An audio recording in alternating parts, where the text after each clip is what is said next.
Buenas tardes a todos.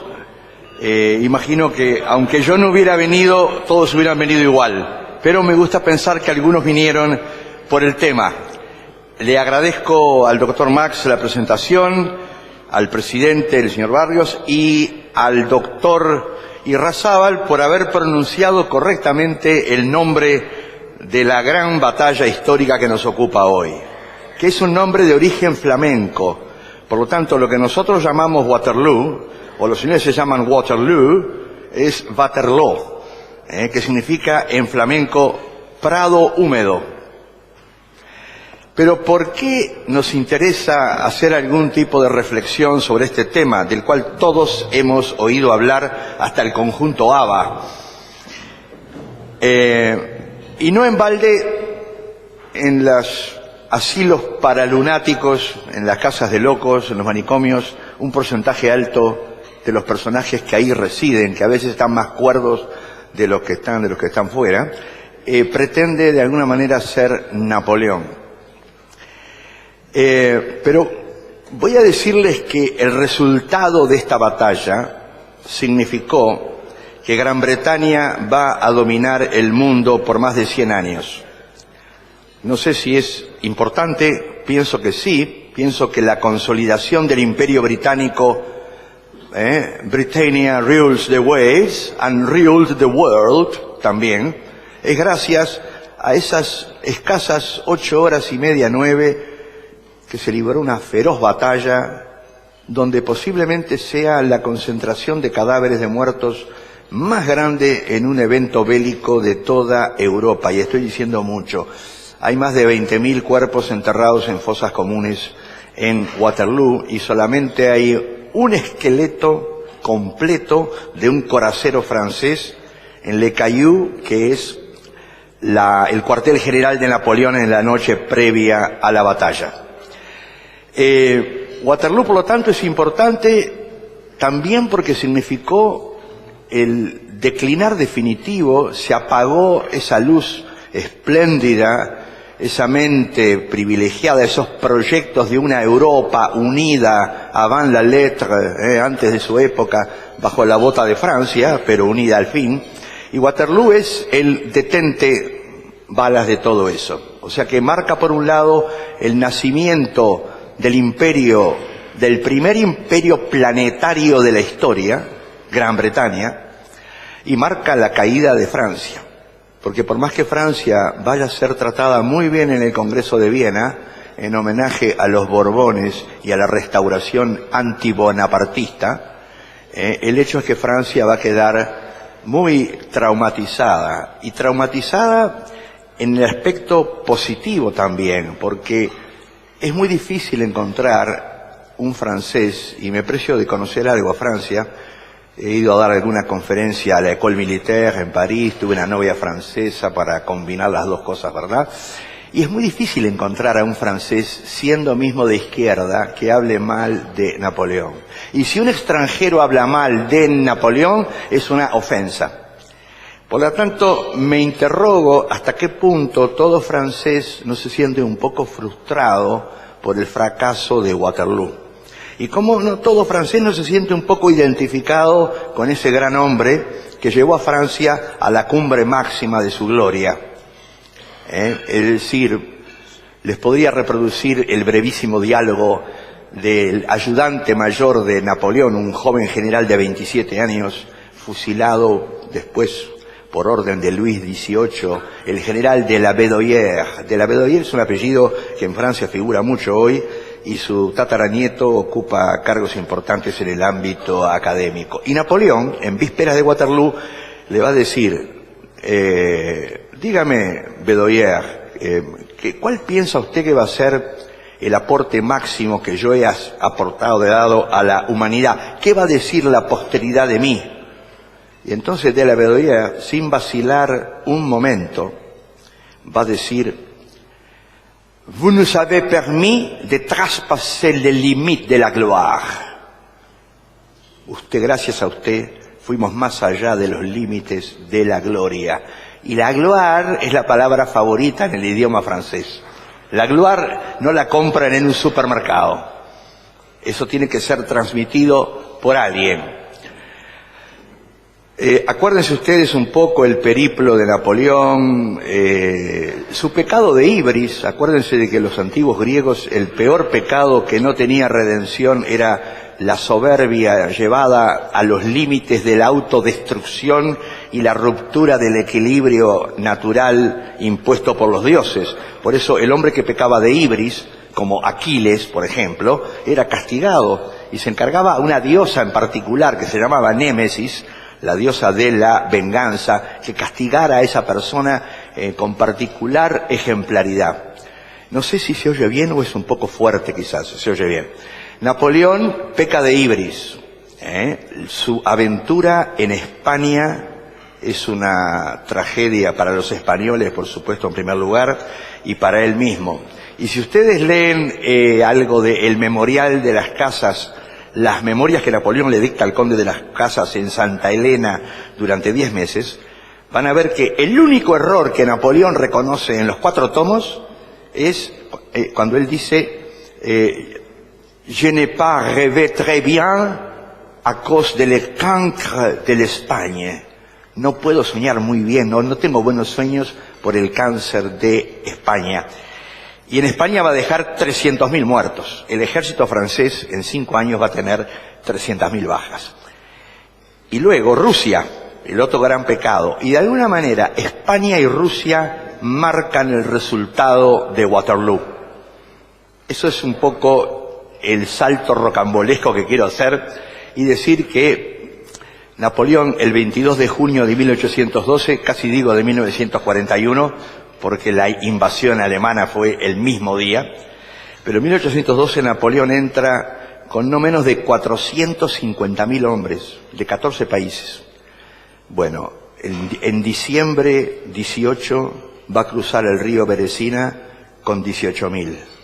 Saquen las cuentas de qué fue lo que quedó en Rusia. Ese ejército de 700.000 hombres, o 700, ustedes no lo pueden reponer fácilmente. Las tropas que van a Waterloo, si ustedes hacen un análisis cuidadoso de la composición de las fuerzas francesas, de las edades, de la veteranía que tenían las tropas, de la formidable guardia imperial que de haber tenido 50.000 hombres de élite, estaba reducida en Waterloo a 7.200, de los cuales apenas la mitad eran de la vieja guardia imperial. En una palabra, el ejército, por más que es un milagro lo que Napoleón logra cuando vuelve de la isla de Elba, ¿verdad? Y tiene ese paseo triunfal que lo lleva desde el Golfo Juan en la Costa Azul hasta París en menos de 15 días, esa especie como de milagro que hace él de dispersar a todas las fuerzas que el rey manda contra él, que se unan a él, con riesgo de su propia vida, ese milagro no puede ocultar el hecho de que Napoleón tiene al dios Cronos, al tiempo, en contra de él. Él tiene que armar un nuevo ejército, nuevos uniformes, nuevas lealtades, tiene que confiar en una cantidad de oficiales superiores que hasta el día de ayer servían al rey, y todo eso lo tiene que hacer en menos de 100 días, porque se están juntando en toda Europa enormes ejércitos contra él. Las cortes europeas no van a contestar sus cartas y le van a decir simplemente: usted ha sido declarado enemigo de la humanidad. Entonces el ejército que él forma es un milagro, porque el individuo logra meter en filas a 350.000 hombres nuevos, la gran mayoría de ellos, de los cuales tiene que dejar 230.000 para custodiar las fronteras de Francia, y con 120.000 pone en práctica el plan más brillante de su carrera militar, que va a tener un epílogo negativo, pero el plan en sí es formidable. Porque ¿quiénes están en Bélgica esperándolo? Por un lado está Blücher, el mariscal prusiano, de 73 años, en muy buen estado físico gracias al scat, las cartas, las mujeres y otras actividades. Blücher odia a Napoleón personalmente, porque Napoleón humilló a Prusia en 1806. Blücher tiene 117.000 soldados alemanes. Y Wellington, en Bruselas, ha desembarcado 15 días antes del 18 de junio, del día de Waterloo, en el puerto de Ostende, con aproximadamente 66.000 hombres. Más los contingentes aliados, de los cuales los belgas no eran muy de confiar, porque como Bélgica había sido parte de Francia, habían sido 2 departamentos de Francia, y los valones, sobre todo la parte sur, ¿verdad?, se sentían muy franceses. El componente belga del ejército de Wellington no era muy confiable, y 10.000 de ellos van a desertar antes de la batalla. Pero bueno, el plan de Napoleón es aprovechar una tontería, un descuido realmente increíble entre Blücher y Wellington, que no tienen prácticamente contacto, y han dejado un hueco de 70 kilómetros entre los dos ejércitos. Con lo cual, Napoleón, que tiene un servicio de espionaje excelente en Bélgica mismo, y que a su vez ha blindado Francia para que no entre ninguna noticia que no le interese a él, y que salgan todas las noticias exageradas que le interesen a él, Napoleón piensa que si él consigue marchar de noche y de día, sorpresivamente, a marchas forzadas, interponerse entre Wellington y Blücher, atacar primero a Blücher, derrotarlo y luego volverse contra Wellington, tiene posibilidades de alcanzar una doble victoria que va a impresionar a las cortes europeas y a los pueblos de Europa sumamente. Los ejércitos que acuden desde lejanas tierras a ayudar a los aliados son, 450.000 hombres que tiene Rusia, 300.000 austríacos, 25.000 suecos, es decir, unas fuerzas increíbles, pero están lejos y tienen problemas entre sí. Porque, por ejemplo, Napoleón hábilmente ha hecho llegar al zar de Rusia, Alejandro I, los planes secretos de Prusia y Austria para apropiarse de Polonia, sin contar con Rusia. O sea, fíjense ustedes las maniobras diplomático-políticas que Napoleón hace para intentar dividir a ese adversario. Pero, lamentablemente, Napoleón no era el hombre de Marengo o de Austerlitz. Era un hombre que tenía ya la friolera de 45 años, o quizás más, pues él era del año 67, por lo tanto estamos hablando de 33, sí, más o menos 46 años. La misma edad que tenía Wellington. Por lo tanto, ese señor que tiene una pequeña úlcera, que sufre de hemorroides, que está pasado de peso, cuyo hijo le ha sido secuestrado y no lo ha vuelto a ver más, y ni lo va a volver a ver más. Eso todo implica que ese hombre no está en la plenitud de sus fuerzas, ni de sus recursos. Sigue siendo inmensamente grande, pero le falta quizás la imaginación, la fantasía para hacer planes, la capacidad de maniobras envolventes. Y en Waterloo lo que vemos es un poco la costumbre de los generales un poco ya cansados, medios veteranos, que es atacar de frente. Nada de flanquear por las alas, ataque de frente. Wellington tiene otras ventajas, ¿no? Por ejemplo, Wellington, cuando era un jovencito, sus padres, al no ser el hijo mayor, lo tuvieron que enviar a estudiar al Colegio Internacional en Bruselas, que todavía existe hoy. Y desde joven conoció Bélgica bien. Y después, cuando era embajador en París, en 1814, cuando Napoleón estaba en Elba, Wellington, con 3 o 4 oficiales de Estado Mayor, se hacía los 250, 300 kilómetros hasta Waterloo, Bélgica, la desembocadura del río Escalda. Elige 3 escenarios de posibles batallas hipotéticas donde él piensa en un día quizás enfrentar a alguien. Y elige Waterloo, porque si ustedes observan, y les recomiendo que visiten esa zona, que es muy bonita, tiene buenos vinos y se come muy bien aparte, Waterloo es un cajón Son 2.800, 3.000 metros de largo y 2.000 metros de ancho, de profundidad. Y la línea británica estaba protegida, porque ahora ya no más, por unas colinas, no muy altas, pero de 30 metros. A su vez, los flancos había enormes granjas fortificadas. Y Napoleón tenía que estar viniendo del sur, desde Charleroi, formar sus filas, un valle y enfrentar la artillería y la infantería británicas en igualdad de condiciones, porque déjenme decirles que la batalla que Napoleón libra contra Blücher es una victoria. Se llama Ligny y ocurre el día 14 de junio. Pero Napoleón no puede impedir que Blücher se escape con la gran mayoría del ejército prusiano. Y Napoleón ahí va a perder tropas, va a perder heridos, muertos, y va a llegar a Waterloo bajo lluvia tremenda, que es otro. Ustedes van a ver que se van acumulando factores en contra. El terreno para marchar, para caminar, un buen infante, y lo sé por experiencia propia, porque fui parte de un grupo de reconstitución histórica de esta época, cuando llovía, mi uniforme de paño, de frazada, se volvía muy pesado. Mi fusil pesaba 8 kilos y el total de la carga que yo llevaba eran 40 kilos.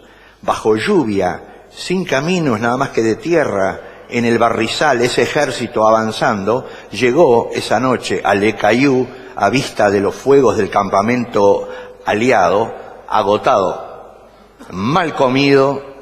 Es decir, no es el ejército que esté en mejores condiciones para el día siguiente empeñar una batalla donde ese ejército tiene 69.000 hombres y lo están esperando 66.000. Digo, ustedes saben perfectamente bien de que para tomar una posición ustedes requieren una superioridad entre 2 y 3 contra 1. En esa época más todavía, porque esa es la superioridad que permite absorber las pérdidas naturales de todo ataque. En una palabra, yo ataco con 150.000 hombres y sé que me podrán matar 28.000, 30.000, que no me va a importar, porque voy a tener siempre, en definitiva, Waterloo va a ser una batalla de reservas, de desangramiento. Napoleón se queda sin reservas, se queda sin gente. Pero bueno, vayamos por partes.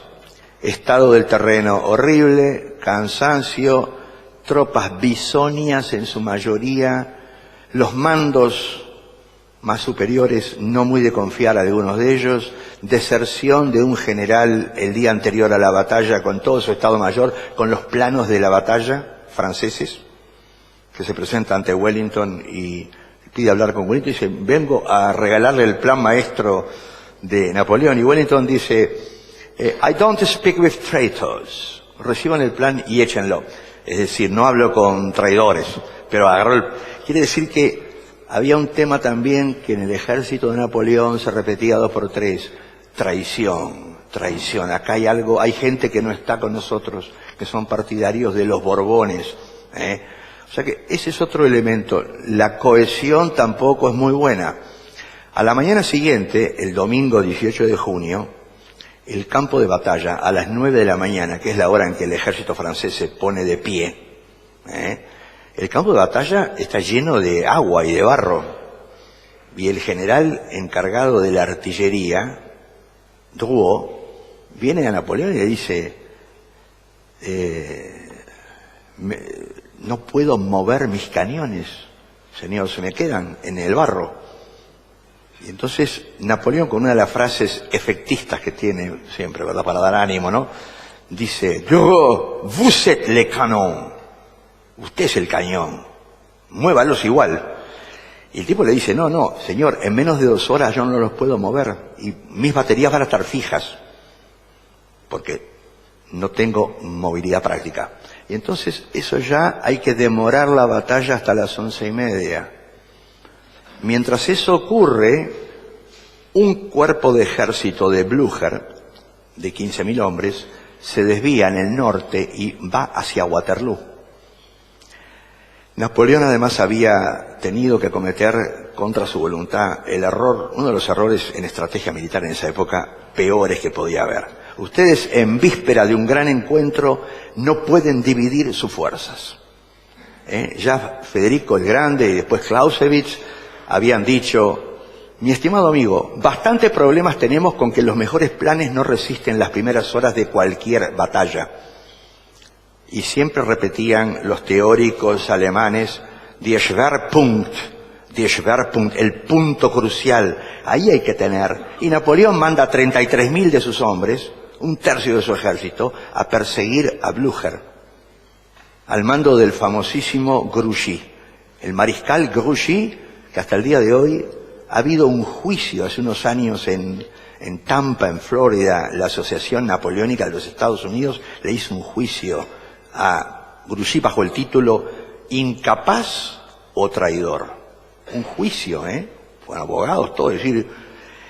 Y Grouchy se lleva a los 33.000 hombres, pero de entrada le advierte a Napoleón que hay 8 posibles caminos que los prusianos en su retirada han podido tomar.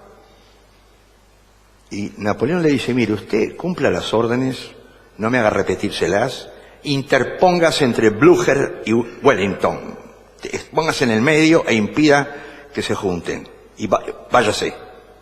Bueno, y ahí se va un tercio del ejército en plena noche del 17 de junio a encontrar un fantasma. Por lo tanto, ejército debilitado. Hay otras cosas interesantes. Wellington es un general que en España le ha hecho morder el polvo a todos los mariscales de Napoleón, menos a Napoleón, que no se ha tenido que enfrentar con él nunca. Pero Wellington es el maestro. El ejército británico, yo he tenido oportunidad de conocerlo muy de cerca cuando estuve en Hong Kong. El ejército británico es especialista en la defensiva. No le pidan ustedes al ejército británico grandes hazañas militares a la ofensiva, pero agarrados al terreno son unos leones. Y Wellington, en España, utilizó la táctica de prenderse a cualquier promontorio rocoso y ocasionar a los franceses pérdidas terribles. Y su formación viene porque Lord Arthur Wolseley, que era el nombre de Arthur Wolseley, había estado 10 años en la India, donde su hermano mayor, el primogénito de la familia, era gobernador de Calcuta. Y Wellington había combatido 10 años contra los ejércitos de los Maharajes, que los superaban de 20-1 siempre. Era un experto en la defensa. Había elegido el lugar para la batalla. Elegir el lugar para la batalla implica una ventaja enorme, porque ustedes eligen una altura generalmente. Y cosas que Napoleón no estaba enterado, por ejemplo, que al llegar a la pendiente que lo llevaba a la pequeña colinita de Wellington, había una zanja. Ustedes me dirán, ¿qué importancia tiene? La caballería napoleónica, no toda, pero en parte, cae en esa zanja, en la primera carga. Digo, son pequeñas cosas. Bueno, salió el sol espléndido, son las 11:30, barrera de artillería, 263 cañones, rompen los vidrios en Bruselas, que está a 13 kilómetros, y los aliados tienen 250 cañones y también tiran. Por lo tanto, ustedes en el campo de batalla, yo en mi modestia, que combatí en un par de batallas con 30 cañones, a los 10 minutos no se veía nada, porque era todo humo, y era polvo a la seca nomás, ¿no? Ablandamiento de artillería, y luego una primera orden, un ataque masivo de infantería al centro de Wellington. Ataque masivo en filas de 11, avanzando hacia el centro de Wellington. Y una maniobra supuestamente inteligente, diversionista, y atacar la granja de Hougomont, que estaba en el flanco izquierdo del emperador, para hacerle creer a Wellington que los franceses lo iban a envolver por atrás. Y cuando viene un oficial y le dice a Wellington: "Sir, the French are coming on our right", y Wellington le dice: "Pero diga una cosa, ¿usted cree que yo soy una de esas gallinas cluecas que se asustan porque el señor manda algo? No vamos a mandarles un solo hombre. Los 500 alemanes que defienden la granja de Hougomont se la van a arreglar solos". Y ahí en Hougomont, que ustedes la pueden visitar, se va a dar El ejército napoleónico, esa ala está al mando de Jérôme Bonaparte, el hijo de Josefina, un muchacho joven. Y el tipo lo que hace es bombear gente. A las 3 de la tarde tiene 10.000 soldados franceses intentando conquistar Hougomont con pérdidas enormes, porque ustedes entran al recinto fortificado de esa granja y esos 3,20 metros de altura, mi amigo, parecen 30 metros. Si no tiene escaleras uno, claro, ¿no? Desgaste en el ala izquierda francesa, no hay una solución muy buena ahí.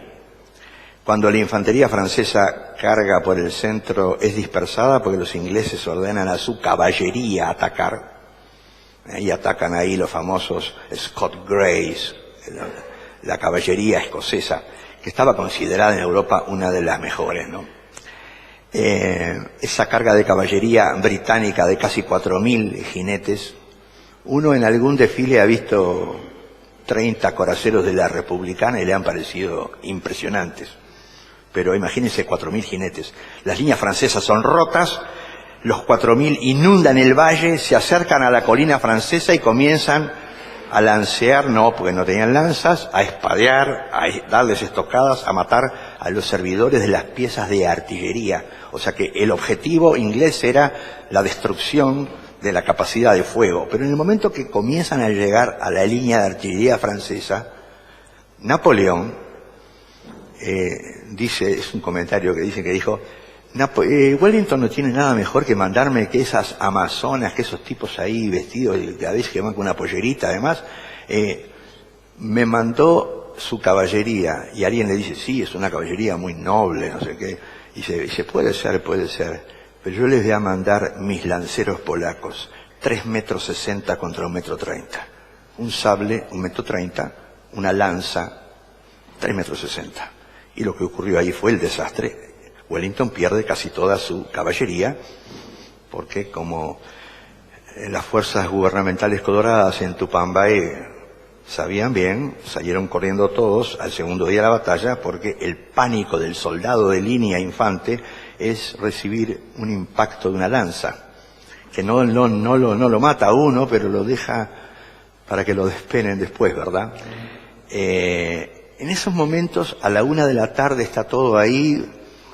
Los franceses atacan por su flanco derecho también hacia otra granja, de la Haye-Saint se llama, y de pronto viene un oficial de órdenes y le dice, Majestad, mire allá arriba, allá lejos, a 10 kilómetros de distancia, una línea de soldados con uniforme oscuro. Y Napoleón dice, ¡va! ¡Qué bueno! Es Grouchy.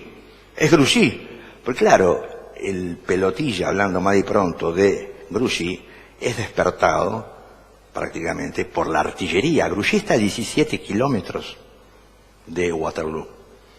Y se queda asombrado de la intensidad del fuego ese, del ruido que hay. Y uno de los dos grandes generales tenía bajo sus órdenes, Gerard y Vandamme, tipos con una experiencia militar mucho más que el pobre Grouchy, que había sido oficial de Estado Mayor, es decir, oficial de el Mapita, vio y demás. Y los dos le dicen, Marshal, il faut aller au son du canon. Hay que marchar hacia el sonido del cañón. Y hay una batalla, hay una batalla allá.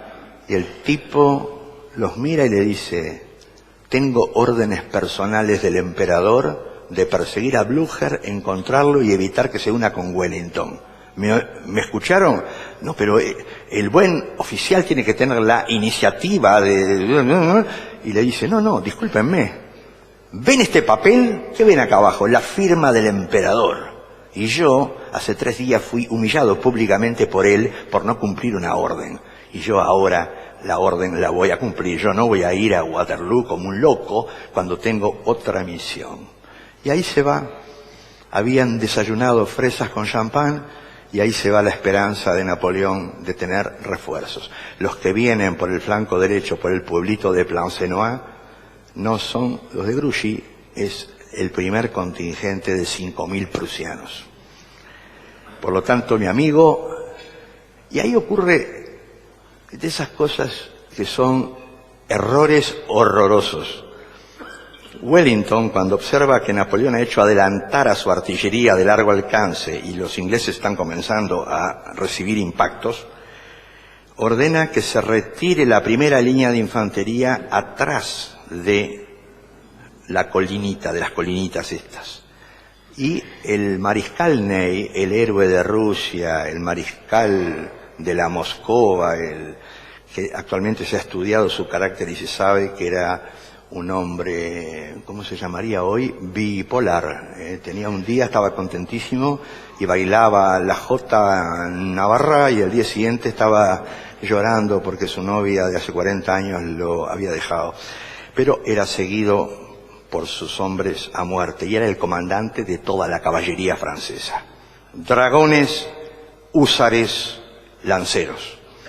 Y cuando el tipo ve a 3.000 metros, 2.000 metros de distancia, vamos a decir, que la línea inglesa se repliega y desaparece detrás de la colina, dice: se están retirando, ¡a la carga!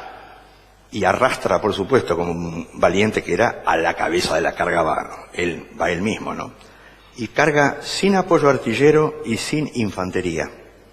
Y Wellington apenas se da cuenta de que viene una masa de 5.000 jinetes franceses, ordena que todo su ejército forme en cuadros. El cuadro es una defensa clásica, ¿verdad?, que yo tuve oportunidad de experimentar en carne propia.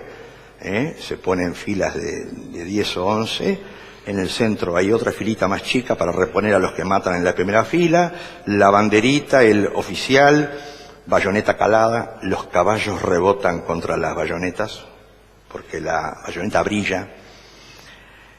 Y cuando la caballería francesa sube por la colina y se encuentra sometida al fuego de la artillería inglesa, se encuentra con cerca de 40 cuadros, de los cuales luego de 5 cargas en 1 hora y media va a romper uno. Napoleón, cuando ve que Ney está cargando en la primera carga solo, sin apoyo de artillería ni infantería, que era fundamental coordinar eso, dice: pero este Ney se ha vuelto loco, no sé qué carajo ahí. Pero luego las otras 4 cargas no se las prohíbe, como que lo deja hacer. Caballería francesa dilapidada, infantería duramente desgastada por Hougomont en el ala izquierda y por el ataque inicial. Tiene que mandar a la única reserva de la Jeune Garde, los muchachitos de 16 años, 17, a contener a los prusianos, que no son 5.000, son 15.000 ya. Y van 4.000 chiquilines a Plancenoit y durante 4 horas aguantan a los 15.000. Y eso es parte de la mística que permite supervivir al genio y al mito napoleónico. La gente se jugaba el pellejo por el tipo. Bueno, y lo que viene, para hacerse los cortos, es muy fácil, ¿verdad? Viene un general y le dice: la guardia joven no aguanta más, ha tenido ya 70% de pérdidas, va a tener que abandonar, deme la reserva tal. Y le dice Napoleón: pero dígame usted, ¿qué se cree? ¿Que yo fabrique y que saque de la galera acá un ejército? No tengo más hombres excepto a la Guardia Imperial, que la estoy guardando para el momento cumbre, ¿no? Y muy bien, y a las 7 de la tarde llega el momento cumbre, hay que romper el centro inglés. Wellington está muy desgastado también, y hasta se cita que dijo: give me Blücher or give me the night. Que venga Blücher o la noche, porque si no, la quedo. La Guardia Imperial carga, y los ingleses, tal como ocurriera, se ve que Napoleón no leyó sobre las invasiones inglesas, porque si hubiera leído algo, hubiera leído el combate del Cardal en 18 y Tacuarembó, se hubiera enterado que en esos pastizales y arbustos de las granjas que había en la época, 1807, los ingleses habían ordenado cuerpo a tierra a 500 fusileros, y la horda de vecinos desobedientes y ensoberbecidos que habían salido de Montevideo, 2.500, fueron destrozados por la infantería británica. Y por lo tanto era plausible imaginar de que cuando la Guardia Imperial llegara al borde de la colinita y la sobrepasara, iba a haber una sorpresa no muy agradable. Y la sorpresa es que ahí está el comandante Maitland con 600 fusiles. Entonces, mi estimado amigo, descarga tras descarga, y la Guardia Imperial, por primera vez en su vida, y no voy a decir para su vergüenza eterna, porque es una unidad formidable, pero los tipos comienzan a recibir balazos y balazos y balazos, y van cayendo la gente, a uno le vuelan el cerebro, la masa encefálica se le cae encima a uno, yo que sé, hay cosas no muy lindas, ¿no? Que de pronto las primeras líneas comienzan a vacilar. Y cuando una infantería que ataca vacila, lo que viene atrás, mi amigo, no puede continuar. Y alguien grita, traición, traición, traición, y comienzan a bajar otra vez, y se oye el grito por todo el ejército francés, c'est la garde qui recule. Está rajando la guardia, 8 de la noche. Claro, se acabó. Blücher aprieta por Plancenoit, por el noreste, Wellington ordena una carga general con lo que le queda, y Napoleón tiene que irse derrotado. Va a quedar un cuadro de la guardia de un par de cientos de hombres al mando de un tal Cambronne, que cuando lo intiman a rendirse, hablando en nombre de todos, contesta a los ingleses. Los ingleses le dicen, caballeros franceses, han hecho ustedes todo lo posible por el honor de la guerra, están ya, sean generosos con ustedes mismos, serán bien tratados. Y Cambronne ahí se levanta de una montaña de muertos y heridos que había y le grita, ¡merde! Que no se sabe si es cierto, pero si no es cierto igual. Se non è vero e ben trovato, porque está bárbaro. Y los ingleses machacan con la artillería, matan a todos, pero Cambronne, el que gritó merde, no muere, queda herido abajo, es rescatado por los ingleses, vuelve a Francia, Luis XVIII lo nombra mariscal de campo, se casa con una condesa multimillonaria y muere en la cama en 1842. Napoleón tiene que huir, Blücher da la orden a sus lanceros de que maten, no hagan prisioneros, o sea, lo que se llama en términos militares en aquella época, bandera negra. Cuando le decían bandera negra, Schwarzfahne, a matar. Y dio la orden de que si encontraban a Napoleón, que lo mataran también. Y Blücher quería prender fuego París, cosa que Wellington impide. Pero bueno, dicho todo esto, y como sé que no estoy habilitado para permitir ninguna pregunta, pero luego pueden venir a charlar conmigo un poco si quieren, pero este fue el desastre. Napoleón pudo haber combatido más, tenía todavía fuerzas. Su hermano mayor, Lucien Bonaparte, le va a decir que puede todavía, pero está tan desmoralizado con lo que le ha pasado que decide abandonar Francia, va al puerto de Rochefort y ahí pierde 3 días hasta que llega una fragata británica y le bloquea el puerto. Y ahí comete el error de entregarse a los ingleses pensando que son unos caballeros, lo cual es cierto, los ingleses son unos caballeros, pero estúpidos no son. Y por lo tanto, esa carta en la cual Napoleón, con un lenguaje un poco barroco y clásico, dice: cual un moderno Temístocles, agobiado por las circunstancias, me entrego a la generosidad del príncipe regente, porque Jorge IV estaba bastante loco ya. Y los ingleses le dicen, ni le contestan, el tipo se va, se queda en el puerto de Portsmouth una semana, se alquilan las lanchitas por 2 libras por día, todo el mundo como locos ahí a ver si lo consiguen ver, y a la semana le llega una carta que el Parlamento, porque le dice, dese cuenta, señor general Bonaparte, porque ya está la orden para tratarlo nada más que el general Bonaparte, estamos en Inglaterra, and here the rule of law commands. El Parlamento le ha dicho que no. Usted se va a ir a un lugar tranquilo, con una jubilación buena, puede llevar una pequeña corte, hasta 14 personas. ¿Sabe a dónde va a ir? A Santa Elena. ¿Y dónde es Santa Elena? Imagino que habrá dicho Napoleón. Y mire, 2.000 millas marinas de la costa de África y 2.200 millas marinas de la costa de Brasil más oriental. Buen viaje. Y con esto prácticamente termino, pero sin dejar de señalar que los ingleses cometen un grave error, a mi juicio. Esto me he hecho cosas que me parecen a mí, que me he dedicado mucho al tema. Napoleón pedía un cottage en Kent y sentarse a tomar el té con mermelada y con scones y recibir de vez en cuando a alguien.